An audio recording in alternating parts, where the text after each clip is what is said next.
بسم اللہ الرحمن الرحیم۔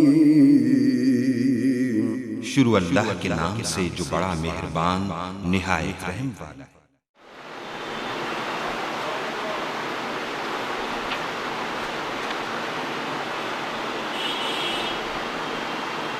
اعوذ باللہ من الشیطان الرجیم، بسم اللہ الرحمن الرحیم۔ قال اللہ تبارک و تعالی فی کتابہ المبین وهو أصدق الصادقین۔ بسم اللہ الرحمن الرحیم۔ لیس علیکم جناح تبتغوا فضلا من ربکم فإذا أفضتم من فرفان فاذكروا الله عند المسجد الحرام واذكروها كما هداكم وإن كنتم من قبل لمن الظالمين ثم أفيضوا من حيث أفاض الناس واستغفروا الله إن الله غفور رحيم۔ إذا قضيتم مناسككم فاذكروا الله كذكركم آباءكم وأشد ذكرا ومن الناس من يقول ربنا آتنا في الدنيا حسنة وفي الآخرة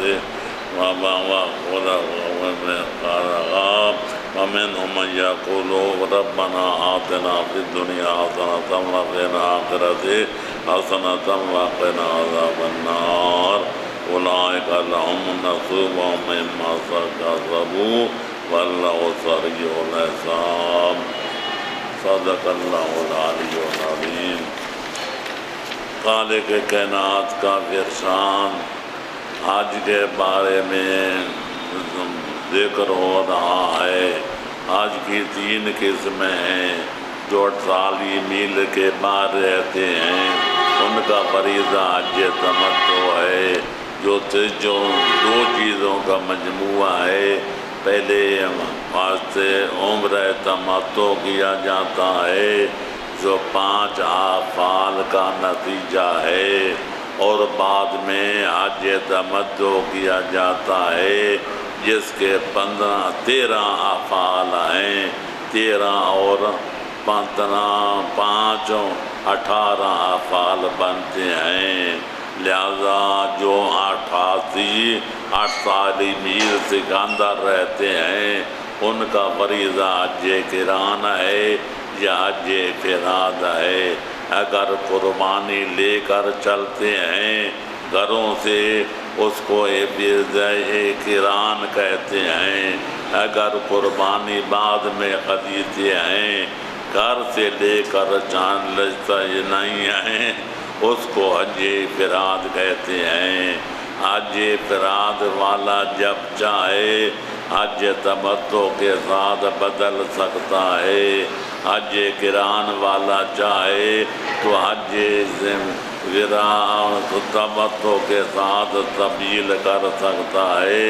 جو حج تمتع سارے اقسام سے افضل ہے، اعلیٰ ہے، بلند و بالا ہے، لیکن حج تمتع والا حج تمتع کو چھوڑ کر حج قران کے ساتھ تبدیل نہیں کر سکتا، حج افراد کے ساتھ تبدیل نہیں کر سکتا۔ لہذا خالق کائنات مقام حج بیان کرنے کے ساتھ یہ بھی فرماتا ہے اگر کاروبار کی نیت نہ ہو کہ کاروبار کروں گا بلکہ حج بیت اللہ ادا کرنے کے نیت سے سفر کیا جائے، لیکن مکے میں، مدینے میں، مینا میں کچھ چیز ہاتھ آ جائے یا کاروبار ضمناً کر جائے تو کوئی حرج نہیں ہے، ممنوع نہیں ہے۔ کسب حلال بھی عبادت ہے، سعادت ہے۔ اس لہذا اگر ضمناً کاروبار کی نیت نہ ہو لیکن کاروبار بھی کر لیا جائے تو حرام نہیں ہے۔ لہذا فرماتا ہے وَتَزَوَّدُوا لَيْسَ عَلَيْكُمْ جُنَاحٌ أَن تَبْتَغُوا فَضْلًا مِّن رَّبِّكُمْ لَيْسَ عَلَيْكُمْ گناہ نہیں ہے، کوئی حرج نہیں ہے۔ اگر فضل عرب تو طلب کرو، روزی کماؤ۔ فَإِذَا ذَبَحْتُمْ ذِرَافَرَاتٍ واجتمعتم کا پہلا عمل یہ ہے احرام باندھے کے بعد آدمی سیدھا مقام عرفات پہ چونک چاہتا ہے، سارے دن وہاں گزارنا پڑتا ہے۔ ظہر و عصر کی نمازیں اکٹھی پڑھتی ہیں۔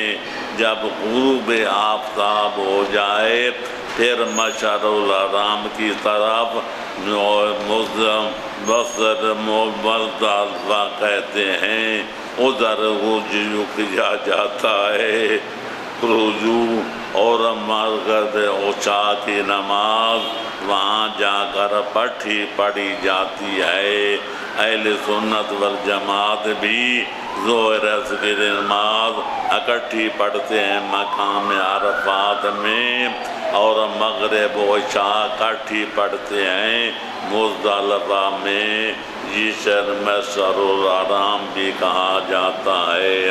فاذکروا اللہ عند المشعر الحرام واذکروہ کما ہداکم وإن کنتم من قبلہ لمن الضالین۔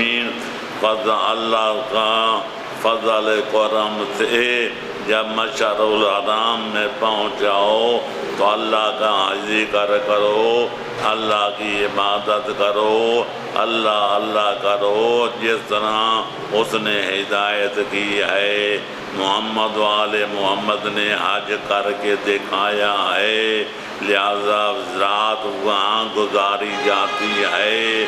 وَإِن كُنتُم مِّن قَبْلِهِ لَمِنَ الضَّالِّينَ، تاکہ اسلام سے پہلے تم گمراہوں سے بھی تھے۔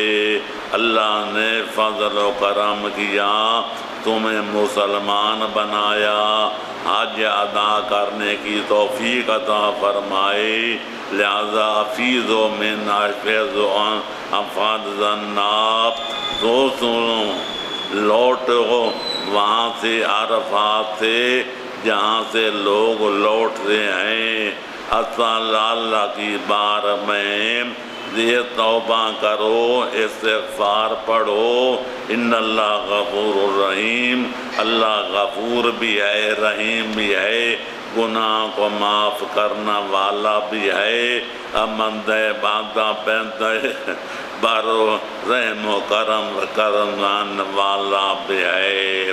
وَعَظَمَ إِذَا قَضَيْتُمْ مَنَاسِكَكُمْ فَاذْكُرُوا اللَّهَ۔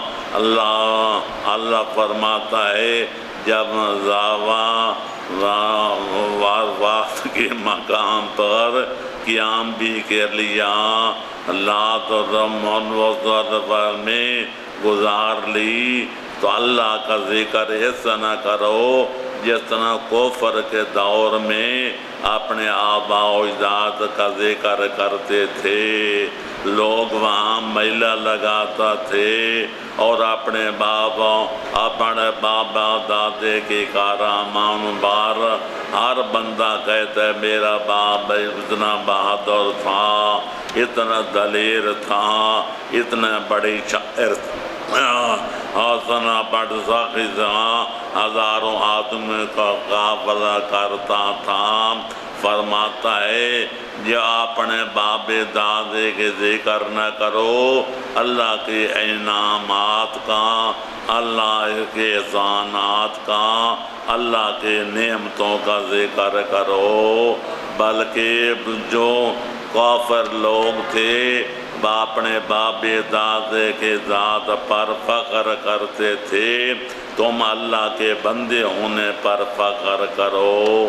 میرا جیسا کون ہے، میرا خدا جیسا کون ہے، میرے مصطفیٰ جیسا کون ہے، میرے مرتضیٰ جیسا کون ہے۔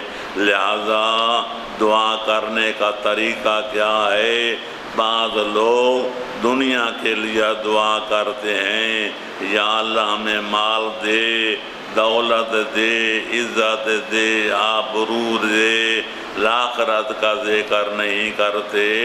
جو پاتا ہے جو لوگ رہتے ہیں اللہ کے بارگاہ میں دعا کرتے ہیں، آخرت کو بلا دیتے ہیں، ربنا آتنا فی الدنیا، اللہ ہمیں دنیا میں سب کو جاتا کر، وما لہو فی الآخرۃ من خلاق، ان کو آخرت میں کوئی حصہ نہیں ملے گا۔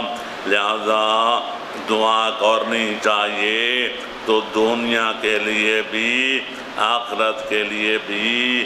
لہذا منہم من یقول، ایسے بندہ بھی ہیں جو اللہ کی بارگاہ میں عرض کرتے ہیں، ربنا آتنا فی الدنیا حسنۃ وفی الآخرۃ حسنۃ، یا اللہ ہمیں دنیا میں بھی حسنات عطا فرما، ہمیں آخرت میں حسنات عطا فرما، وقنا عذاب النار، ہمیں جہنم کی آگ سے بچا۔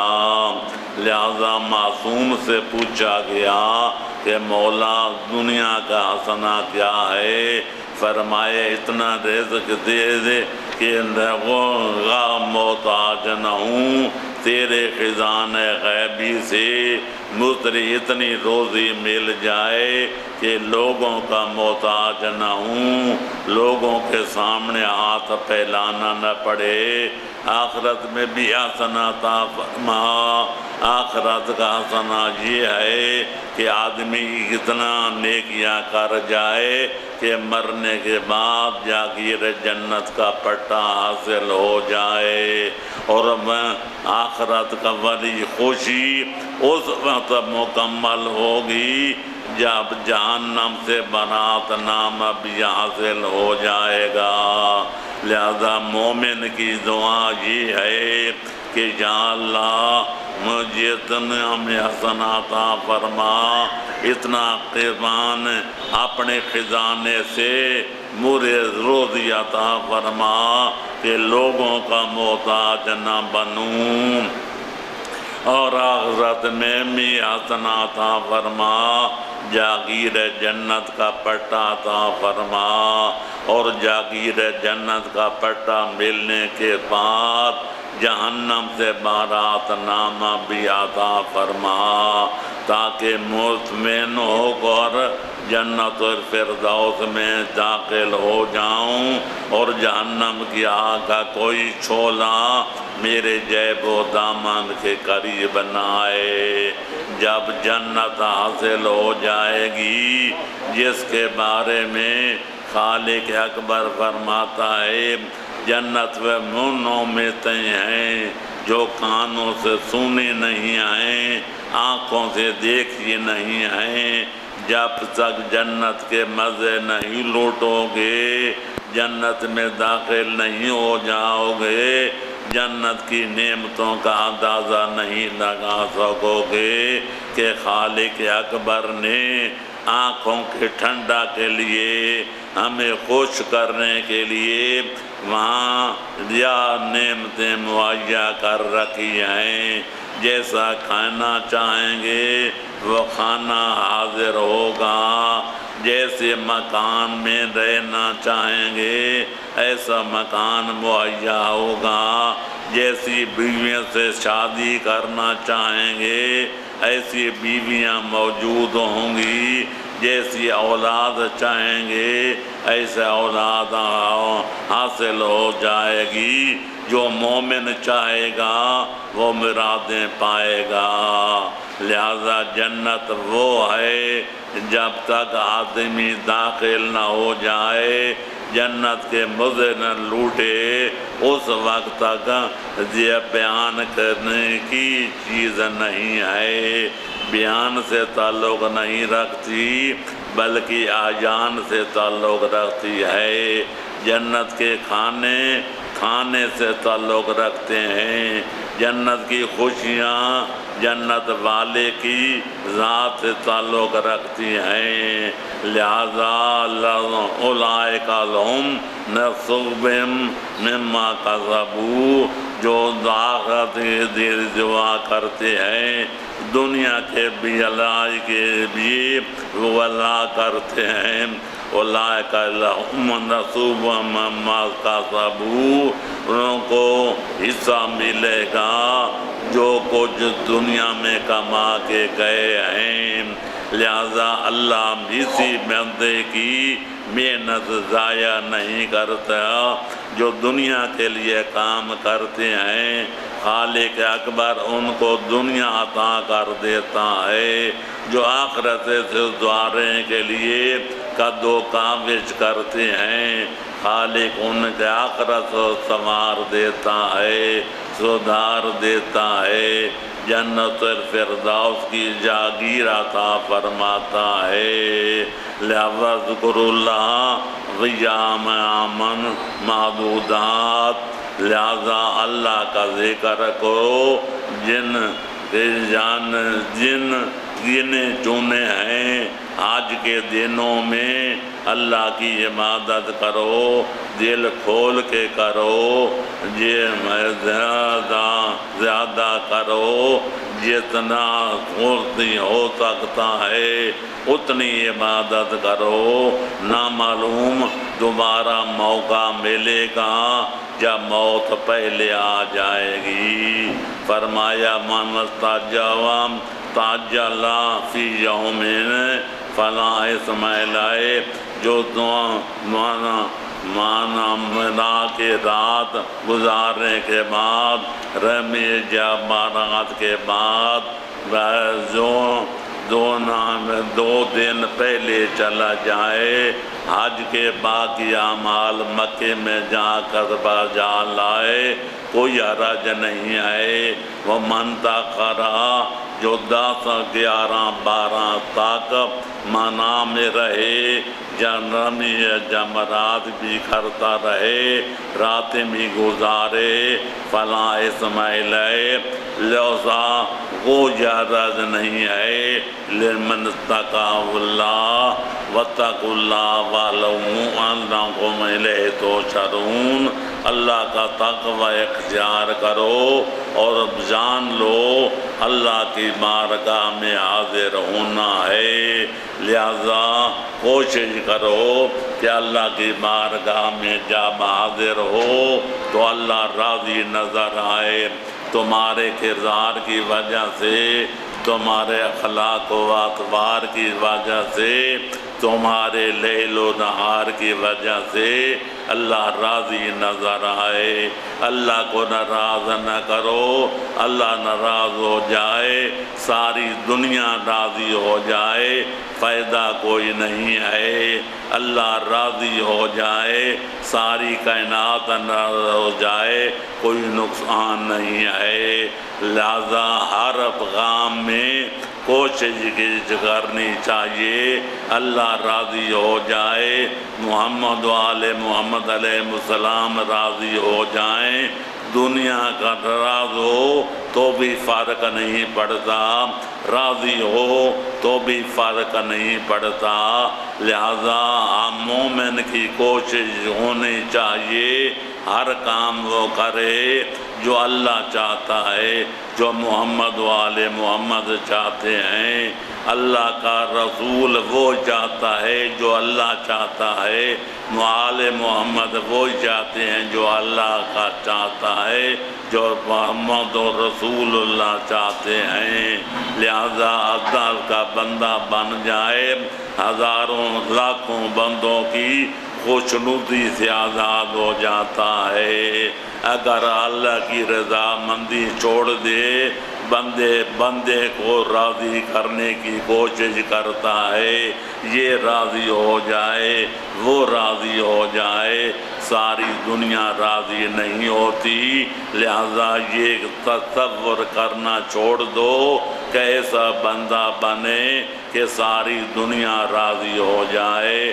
رسول پاک دنیا راضی نہ ہوئی، محمد و آل محمد پر دنیا راضی نہ ہوئی، کس ماں کے بیٹے پر دنیا راضی ہو گئی۔ لہذا اللہ کو راضی کرنے کی کوشش کرو، ساری دنیا سے آزاد ہو جاؤ گے۔ وآخر دعوانا ان الحمدللہ رب العالمین۔ اللہ جی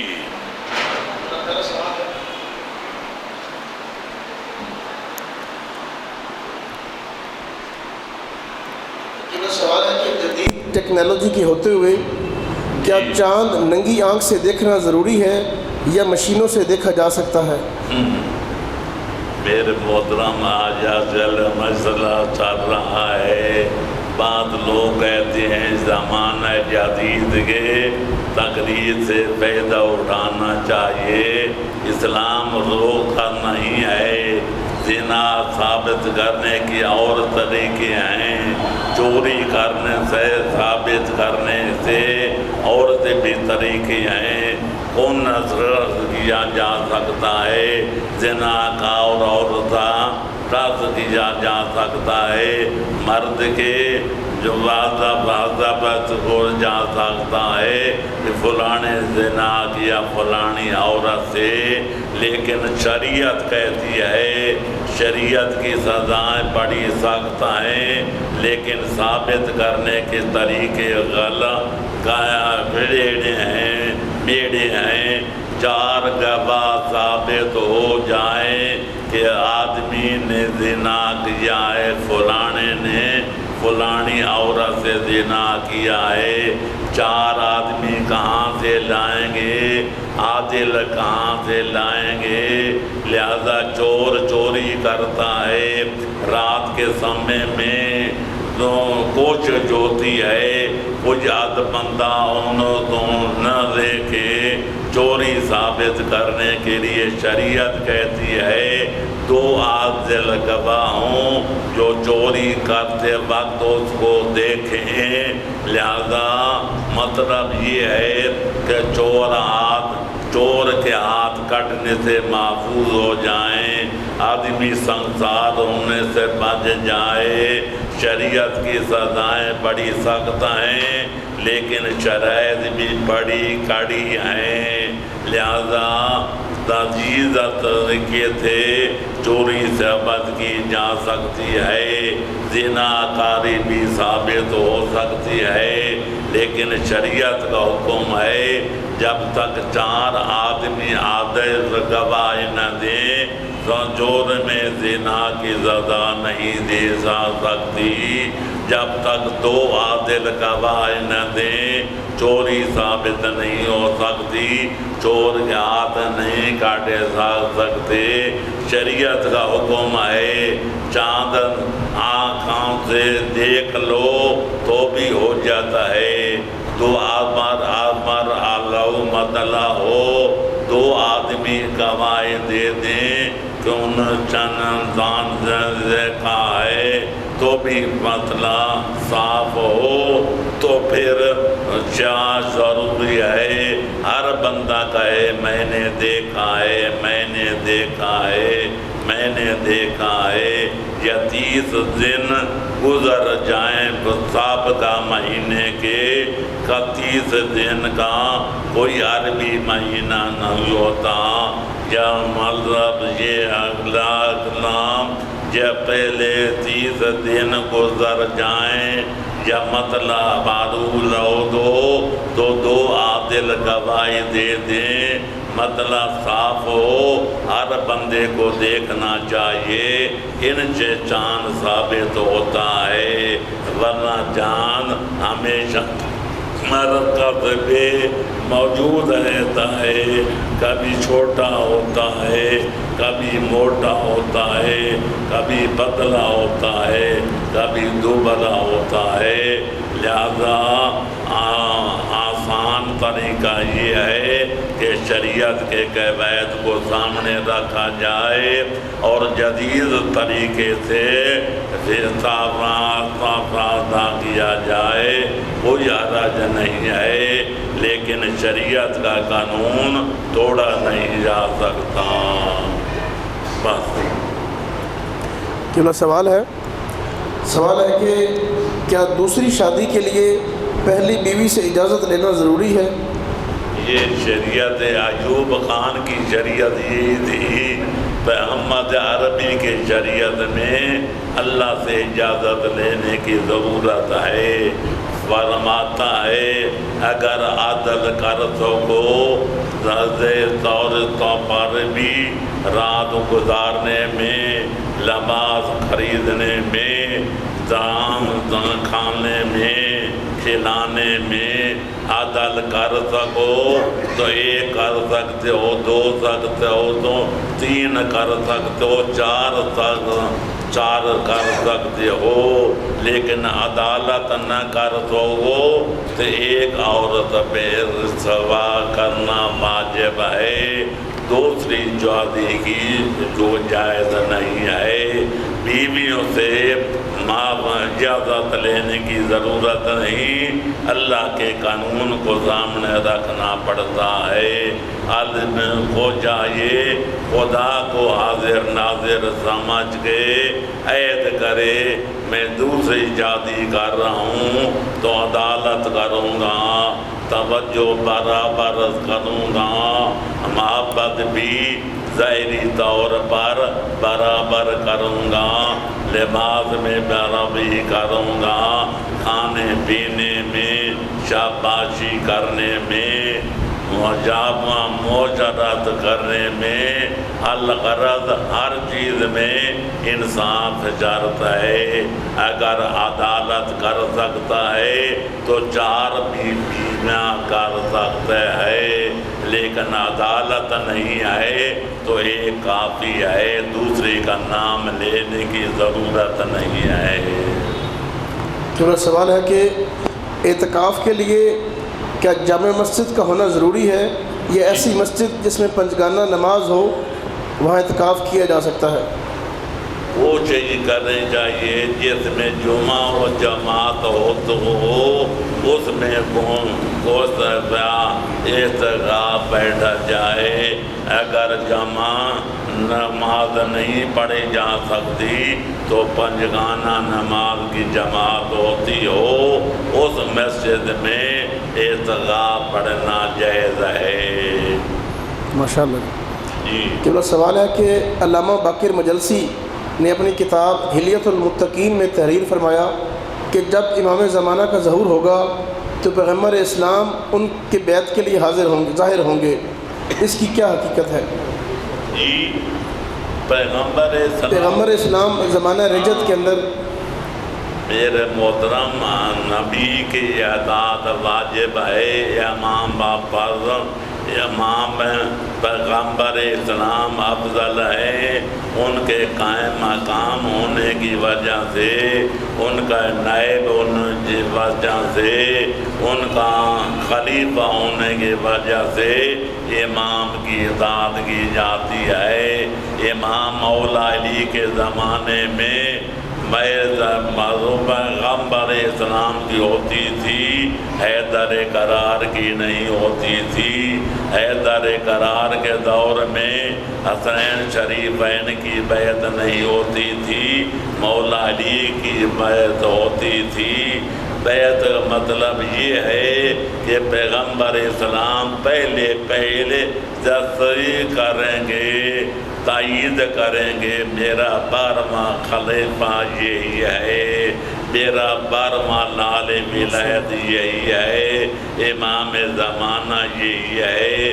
بیعت کرنے کا مطلب یہ نہیں کہ ان کی بیعت کریں گے، بلکہ مطلب یہ ہے ان کے وجود کی تصدیق کریں گے، تائید کریں گے، تاکہ مطلب دو واضح ہو جائے۔ امام زمانہ جعلی نہیں ہے، حقیقی امام زمانہ ہے۔ تصدیق کرنا اور ہے، بیعت کرنا اور ہے۔ سرپرستی کے معنی میں آ جائے گا۔ چلو سوال ہے کہ جیسا قرآن میں حکم ہے کہ ہر ذرہ نیکی کا اجر اور ہر ذرہ گناہ کا حساب ہوگا، ایسا ہی ہے تو انسان بیچارہ کہاں جائے گا؟ جی ہر ذرہ گناہ پر انسان کو سزا ملے گی، اگر ایسا ہی ہے تو روز قیامت انسان بیچارہ گنہگار کس طرف جائے گا؟ توبہ کر دے، دروازہ کھلا ہے، دنیا میں اتنا گناہ کر لے، اللہ فرماتا ہے لا تقنطوا من رحمت اللہ، اللہ کی رحمت سے نا امید نہ ہو، توبوا الی اللہ جمیعا انہ یغفر الذنوب جمیعا، اللہ کی بارگاہ میں جھک جاؤ، توبہ کر لو، اپنے کیے پر پچاس جاؤ، اس کی تلافی کر لو، خداوند عالم وہ غفور رحیم ہے، وہ مرکز رحمت ہے، مرکز ہدایت ہے کہ سارے گناہ معاف کر دے گا۔ لہذا جو بغیر توبہ کے مر جائے وہ سیدھا جہنم میں جائے گا۔ آل محمد بھی اس کی شفاعت کریں گے جس کے چند گناہ ہوں گے، نماز نہیں پڑھی، روزہ رکھا ہے، روزے میں کوتاہی ہو جائے تو نماز پڑھنے میں کوئی کوتاہی نہیں آئے، امانت میں خیانت ہو گئی ہے تو عام طور پر وعدے کے وفا کی گئی ہے۔ الغرض بعض گناہ ایسے ہیں کہ شفیع المذنبین محمد و آل محمد شفاعت کر کے گناہ بخشوا لیں گے، لیکن آدمی کچھ نہ کرے، علی جانے سے نہ حساب کتاب نانے، نماز ہے نہ روزہ ہے نہ زکوٰۃ ہے نہ خمس ہے نہ جہاد ہے نہ حج ہے نہ کچھ نیکی ہے، اولا علی امیر المومنین ہیں، ان کا رعایا بننا ہو تو مومن بننا پڑتا ہے، علی امام المتقین ہیں، مولا کا غلام بننا ہو تو متقی بننا پڑتا ہے، واجبات کو ادا کرنا پڑتا ہے، محرمات سے دامن کو بچانا پڑتا ہے۔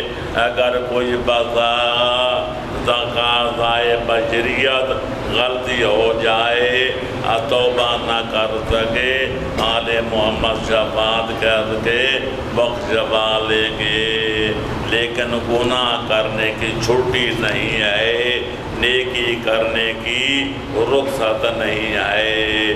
شریعت بار بار کہتی ہے واجبات کو ادا کرنا واجب ہے، حرام کاموں سے دامن کو بچانا واجب ہے، عقیدہ صحیح ہو تو مادہ مومن بنتا ہے، عمل صحیح ہو آدمی متقی بنتا ہے۔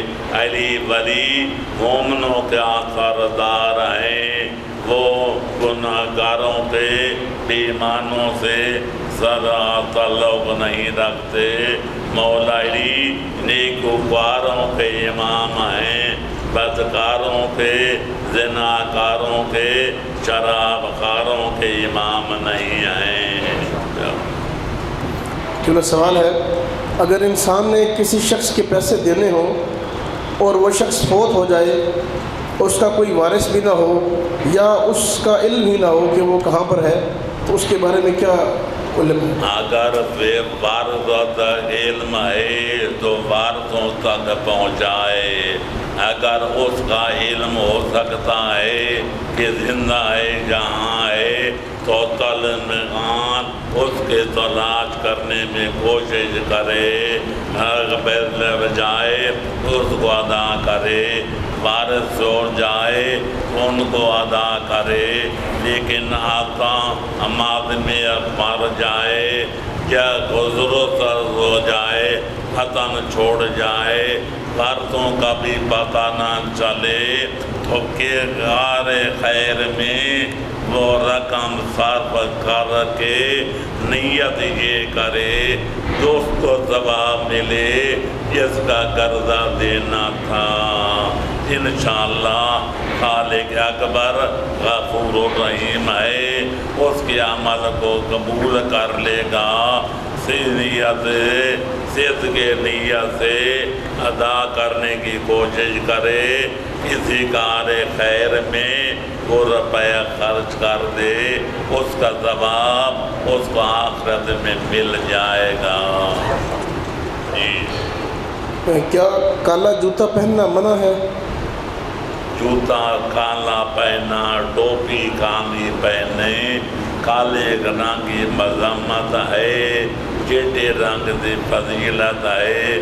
سارے رنگوں سے سرزار سفید رنگ ہے، سارے رنگوں سے بدترین رنگ جو ہے کے سیاہ رنگ سے کپڑوں سے تین چیزیں مستثنا ہیں۔ ایک جمامہ باندھا جائے جو رسم بڑھ گئی ہے، سادات کرام کالا کپڑا باندھتے ہیں، کالے امامہ باندھتے ہیں، حالانکہ عرض باندھنے کے لیے جائز ہے۔ دوسرا عبا ہے جو میرے پیچھے پڑی ہے، جو عبا کے پیچھے عبور اپنوں جوڑا ہے جن چادر، اور تیسرا جورا میں موسسنا ہے والا حال کالے رنگ کی مذمت ہے۔ تحفۃ البام گھر میں پڑی ہے، ٹوپی پہن کے پڑی جائے اور کپڑا کالا پہن بیٹھ جائے، نماز باطل نہیں ہوتی لیکن ثواب کم ترین ملتا ہے۔ کیا نماز کے دوران سر کو ڈھانپنا چاہیے؟ زنگے سر آدمی عادل کی سرکار میں کھڑا ہو دے بیادبی میں شامل ہے۔ پیغمبر اسلام فرماتے ہیں پگڑی باندھ کے نماز پڑھنے والا، دوسرا ننگے سر نماز پڑھنے والا پگڑی باندھنے پہلے کو نماز کو پگڑی باندھ کے نہیں پڑھتا، اس پر وہی فضیلت ہے جو مجھے اپنی امت کے عام آدمی پر فضیلت ہے۔ لہذا اللہ کی بارگاہ میں حاضر ہونا ہو تو ٹوپی پہنی چاہیے، یا امامہ باندھنا چاہیے، یا رومال پر سر پر رکھنا چاہیے۔ بڑی آدمی کی خدمت میں حاضر ہو، سر رنگے نہیں ہوتا، تھانے دار کے ساتھ غلام کرنا ہو، ننگے سر نہیں ہوتا، ٹوپی پہنتا ہے یا پگڑی باندھتا ہے۔ اللہ کی سرکار میں جہاں در قرار بھی کامتے ہوئے نظر آتے ہیں، زین العابدین روتے ہوئے نظر آتے ہیں۔ اس اللہ کی سرکار میں بے ادبی کے رنگ میں حاضر ہونا جائز نہیں ہے۔ زر پر امامہ باندھا جائے یا ٹوپی رکھی جائے، بشرطے کہ کالی نہ ہو، رومال رکھا جائے، آدمی معظم معلوم ہوتا ہے، تعظیم یافتہ معلوم ہوتا ہے۔ اللہ کی سرکار میں حاضر ہونا ننگے سر کے ساتھ بے ادبی میں شامل ہے۔ ڈاکٹر صاحب، کیا زیرو کی تصویر بنانا حرام ہے؟ اگر ہے تو آپ کی یا دوسرے علماء کی ویڈیو اور تصاویر کیوں بنائی جاتی ہیں؟ مختلف موفیل ہے، تصویر بنانا جائز ہے نہ جائز ہے، اس کو چھوڑیے۔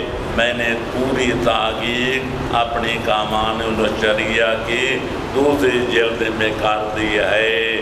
لیکن بہتر یہ ہے کہ تصویر کشی سے دامن کو بچایا جائے۔ آل محمد کی حقیقی تصویریں دنیا میں ناپید ہیں۔ جو تصویریں ملتی ہیں جناب امیر کی، پیغمبر اسلام کی، علماء کا اتفاق ہے جعلی تصویریں ہیں، ان کی حرمت نہیں کرنی چاہیے، نسبت کا سلام ہے، لیکن یقین کامل ہے حضرت امیر کی تصویر دنیا کے سامنے نہیں ہے، پیغمبر اکرم کی تصویر حقیقی دنیا والوں کے سامنے نہیں ہے۔ جو جعلی تصویریں ہیں ان کا بھی احترام کرنا چاہیے، لیکن نسبت جناب امیر کی طرف ہے، جناب رسول خدا کی طرف ہے، ان نسبت کا احترام کرتے ہوئے توہین نہیں کرنی چاہیے، باقاعدے میں نبوذ کر لینا چاہیے یا زمین میں دفن کرنا چاہیے۔ قبلہ سوال ہے کہ قرآن پاک میں نماز کے بارے حکم ہے کہ جہر سے پڑھیں، نہ زیادہ اونچا اور نہ زیادہ خاموش، لیکن ہم کچھ نمازیں بالکل خاموش اور کچھ بلند آواز سے پڑھتے ہیں۔ مطلب یہ ہے ساری نمازیں نہ جہر سے پڑھو، نہ ساری نمازیں اخفا سے پڑھو، بلکہ بعض نمازیں جہر سے پڑھو، بعض میں سے نمازیں اخفا سے پڑھو۔ محمد والے محمد نے عمل کر کے بتایا کہ صبح کی 2 رکعت جہر سے پڑھی جاتی ہیں، ظہر عصر 4 رکعتیں اخفا سے پڑھی جاتی ہیں، مغرب کی 2 رکعتیں پہلی جہر سے پڑھی جاتی ہیں، تیسری رکعت اخفا سے پڑھی جاتی ہے، عشاء کی نماز 2 رکعت جہر پڑھی جاتی ہیں اور 2 رکعتیں آخری اخفا سے پڑھی جاتی ہیں۔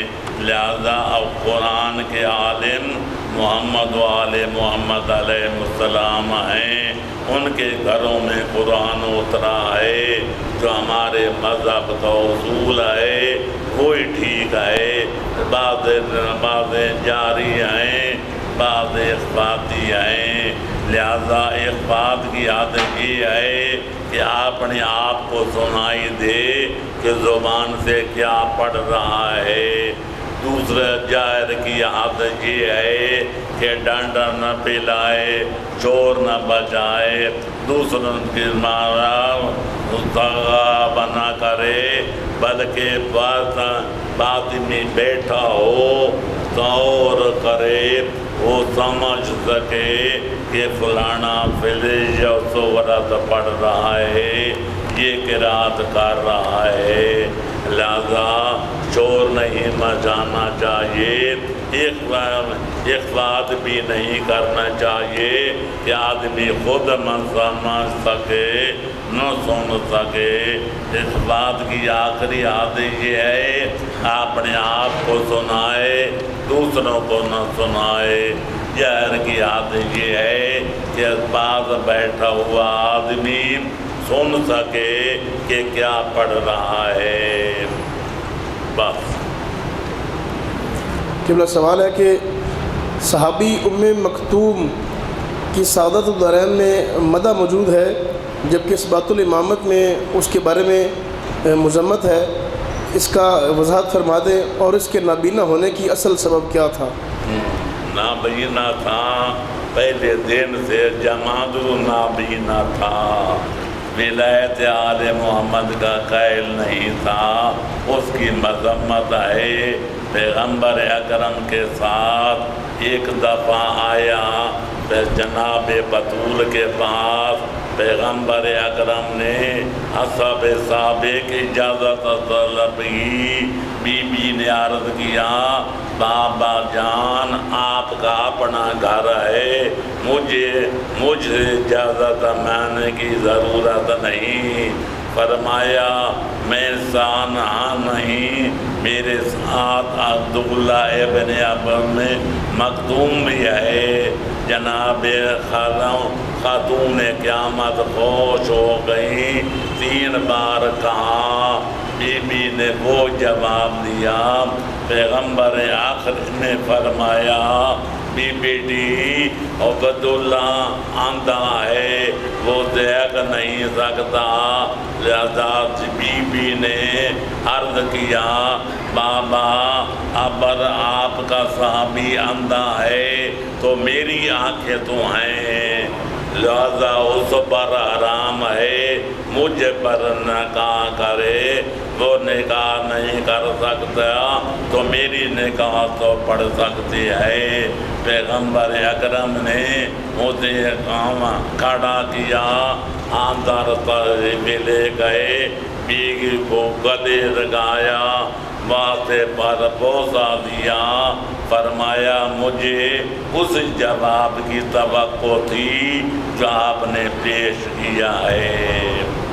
میں نے کہا کس کتاب میں لکھا ہے وہ جنت میں جائے گا یا جہنم میں جائے گا؟ واقعہ یہ ہے اسعادت الدرر میں لکھا ہے، وہاں بھی لکھا ہے لوط نے بیعت نہیں کی تھی، لہذا تعریف نہیں ہے، تنقید سے بھی نہیں ہے۔ ماشاءاللہ۔ قبلہ قطع رحمی کیا ہے اور تعلق دار کون کون سے ہیں، اور عقل الوالدین کے بارے میں شریعت کے احکام کیا ہے، وضاحت فرمائیں۔ والدین کی اطاعت کرنا ہر کام میں جو شریعت کے قانون مطابق ہے، اولاد پہ واجب ہے۔ اگر بچتے ہیں بیٹا پڑھو تو پڑھنا واجب ہے، جھوٹ نہ بولو، جھوٹ بولنا حرام ہے۔ ادب کرنا، احترام کرنا، ماں باپ کے آگے نہ چلنا، ان کی بات کو نہ ڈالنا، والد پہ واجب ہے۔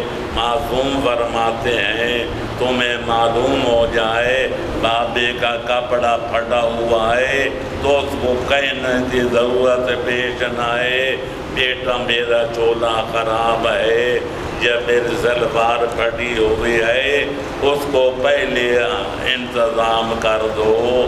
بابے کو، اماں کو پیاس لگی ہوئی ہے، انتظار نہ کرو، مانگیں گے تو پلائیں گے۔ بھوک لگی ہوئی ہے، انتظار نہ کرو کہ وہ فرمائش کریں، بیٹا روٹی کا انتظام کرو۔ لہذا ہر بات میں ماں باپ کا احترام کرنا واجب ہے۔ نظر کرنا، ماں باپ کے چہرہ پر بات آتا ہے، اللہ کی ان کی اطاعت کرنا ہر حال میں واجب ہے۔ اگر کافر ہوں، مشرک ہوں، ان کی بات نہ مانو، اگر تمہیں شرک کرنے کا حکم دیں، کفر کرنے کا حکم دیں، ان کی بات نہ مانو، لیکن احترام بھی کرو، ان کے خدا کا، آرام کا، آرائش کا خیال رکھو۔ یہ حکم ہے والدین کا اور رشتہ داروں کا۔ اگر آپ کو سلام نہیں کرتا، آپ کا رشتہ دار آپ کو سلام کریں، آپ بیمار ہو جاتے ہیں، آپ کی مزاج پرسی نہیں کرتا، آپ کا شریف برادری والا بیمار ہو جائے اس کی بیمار پرسی کریں۔ اگر آپ کے بندہ مر گیا، اس نے فاتحہ نہیں پڑھا، اس کا مر جائے، آپ فاتحہ کھانے کے لیے حاضر ہو جائیں۔ اگر آپ کو نہ محروم کیا، آپ قرضہ مانگا، اس نے نہیں دیا، کل کلام آپ کے دروازے پر آ جائے، آپ کے رضا مانگے تو عطا کر دیں۔ الغرض اللہ کو ماننا ہے، برادری کے عظیمی کے کردار کو سامنے نہیں رکھتا، لہذا بخش دو، کر خطا کر کوئی نہ کہو، کر برا کہے کوئی، کون ہے جو نہیں حاجت مند، کس کی حاجت روا کرے کوئی۔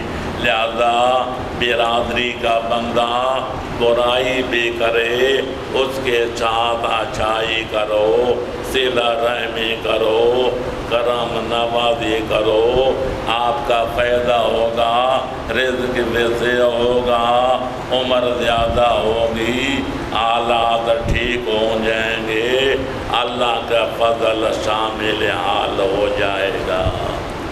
قبلہ سوال ہے کہ تیسری چوتھی رکعت میں تسبیحات اربع سے پہلے بسم اللہ پڑھنے کے بارے کیا حکم ہے؟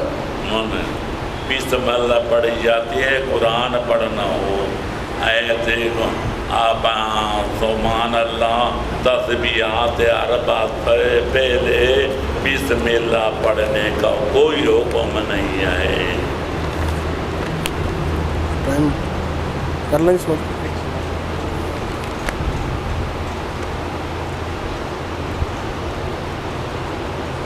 جی چلو سوال تقریباً ہو گئے، اختلافی سوال ہے کہ فطرانہ 100 روپے فی کس بتا چکے ہیں قبلہ صاحب۔ قبلہ صاحب کے نزدیک 100 روپیہ فی کس فطرانہ ہے، اس کا جمعۃ الوداع میں ذکر ہو چکا ہے۔ اور ہے کوئی سوال؟ اختلافی ہو رہا ہے بس ختم۔ دعا کروانا خصوصی طور پر مردود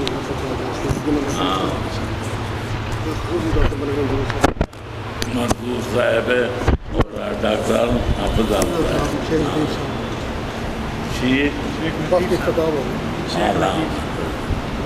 بیمار ہے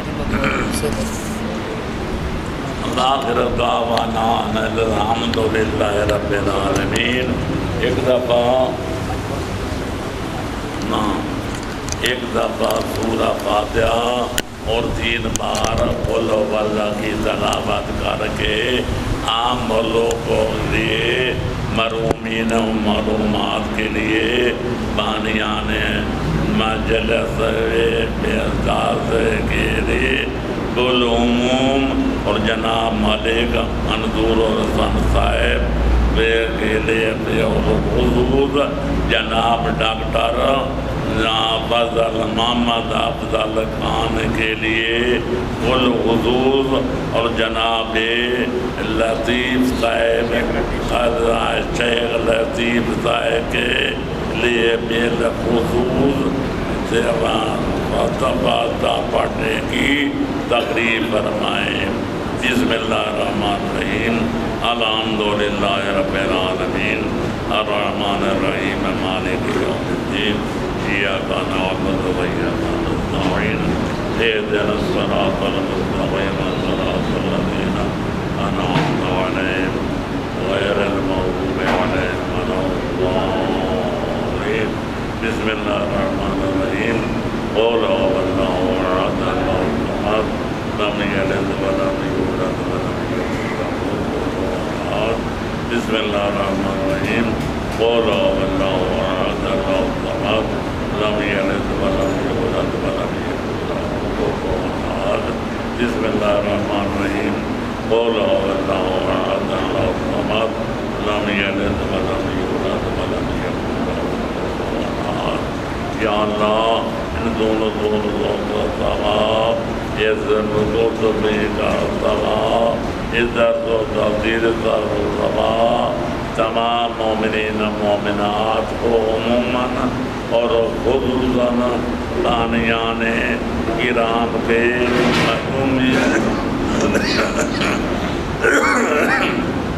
خصوصاً اور جناب محترم مقام ملک منظور حسین صاحب، حضور حسن صاحب ڈاکٹر محمد افضل صاحب مرحوم اور جناب شیخ لطیف صاحب مرحوم، غلام شبیر خان مرحوم، باقی مرحومین و مرحومات کی روحوں کو بچا، ان کا شر نشر سرکار محمد وآل محمد کے جوار پروار میں فرما۔ یا اللہ جتنے بیمار ہیں ان کو صحت کاملہ عطا فرما۔ جناب ملک محسن صاحب کی والدہ ماجدہ بیمار ہیں، ان کو لباس صحت عطا فرما۔ جناب خاتون قیامت کا صدقہ جن کی اولاد نہیں ہیں ان کو اولاد نرین و مادین عطا فرما۔ ماہ رمضان ایک دن کا مہمان رہ گیا ہے، غالباً یا اللہ ہمارے گناہ آپ کا معاف نہیں کیے تو کل سورج اڑنے سے سورج ڈوبنے تک ہمارے گناہ صغیرہ کبیرہ معاف فرما۔ ہمیں توبۃ نصوحہ کرنے کی سعادت عطا فرما۔ آخری زمانے کے فتنوں سے بچا۔ امام زمانہ کے ظہور میں تعجیل فرما۔ ہمارا نام انصار امام زمانہ کی مقدس فہرست میں درج فرما۔ ہمارا خاتمہ ایمان پر فرما۔ ولایت محمد وآل محمد علیہ السلام پر فرما۔ ہمارا آخرت زوار دنیا سوار۔ ربنا آتنا فی الدنیا حسنۃ وفی الآخرۃ حسنۃ وقنا عذاب النار بحق النبی وآل بیتہ الاطہار۔ اللہم صل علی محمد